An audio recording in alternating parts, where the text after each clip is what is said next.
We humans still have one foot in our biological past and the other in our cultural present. As man evolved as a hunter, he gained free hands to create tools.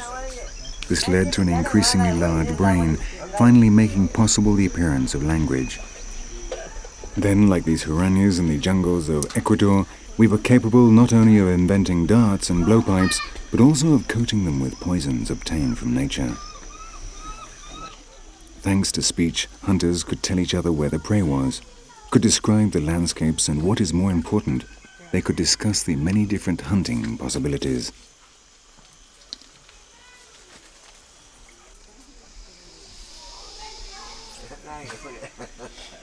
Our hands developed in order to grab onto the branches, and our stereoscopic vision arose from the need to measure the distance between one trunk and another. But for some reason we decided to come down to the ground, and when we adopted an erect stance, our hands could be used to manipulate objects. It was then that we became cultural animals.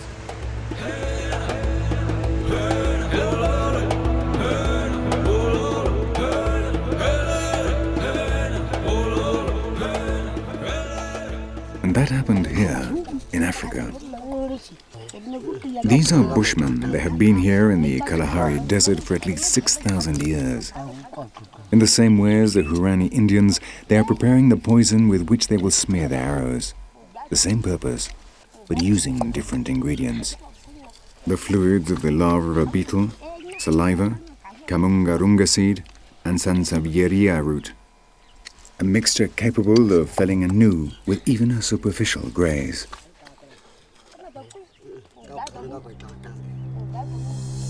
Throughout the world, Homo sapiens found a way to kill more and better, which made him the perfect predator.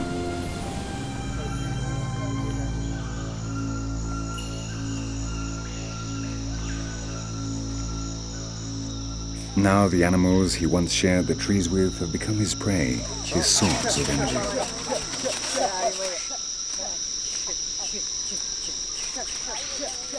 Man hunts in large groups in a coordinated manner with a vast knowledge of the behavior of other animals.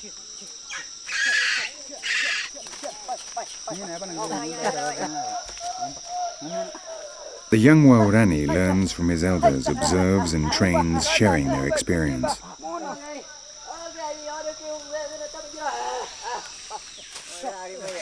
Not even the ocelot could catch a monkey high up in the trees, but the Houarani's blowpipes can launch the poison up into the very highest branches. And what is more, they are silent, so if one hunter fails, the master, the cultural predator, can still shoot.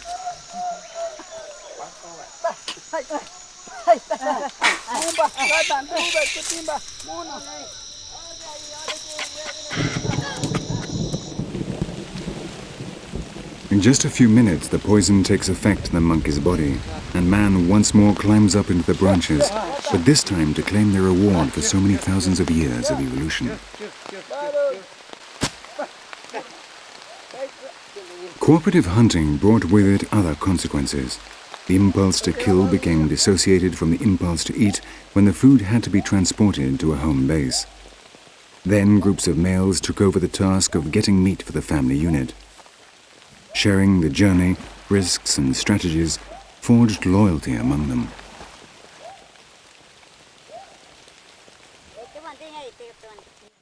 The Houaranis still believe that when they return home, the prey belonged to their wives.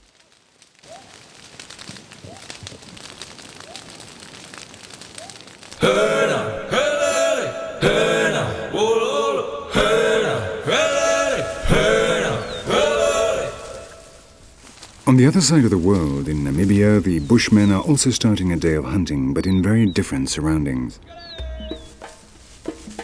On the great African savanna, distances are enormous, smell is virtually useless, and the hunter must rely on sight alone.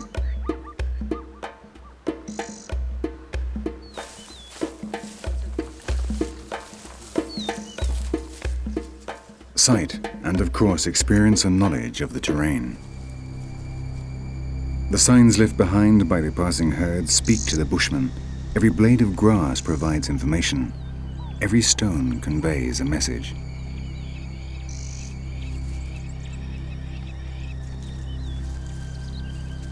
4 hunters represent 4 families, and they need large prey in order to ensure the energy balance is positive.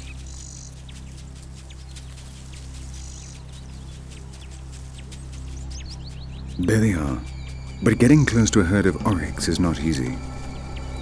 Fortunately, they need get only close enough to reach them with their arrows.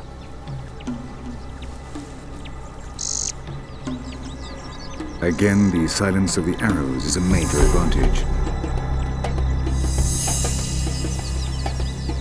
Though the first bowmen miss, the animals do not flee. There is merely a slight commotion. It's simply a matter of waiting until they calm down, then trying again. Now the herd is too nervous. It is time to release the last round of arrows and hope one of them will bring down an oryx. A wounded animal leaves unmistakable tracks while the powerful poison goes to work, killing it.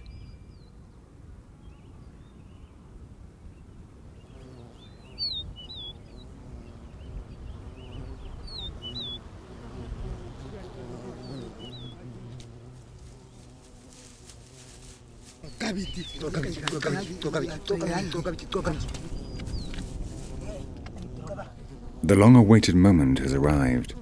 For at least 100,000 years, this scene has been repeated countless times in Africa. As quickly as possible, they have to cut up the oryx to be able to carry the greatest quantity of meat back to the village before the flies and the hyenas claim their share. The great predator, the triumph of the brain over the claw and the hoof. Fresh meat, energy to enable the body to function. The essence of life and of death. But Man the Hunter went further still. He needed to find meaning beyond his stomach and advanced further than any other animal had ever gone. With the blood of his prey, the ancient human clans began to think of the possible existence of superior forces, and the religious predator was born, the quintessence of human curiosity.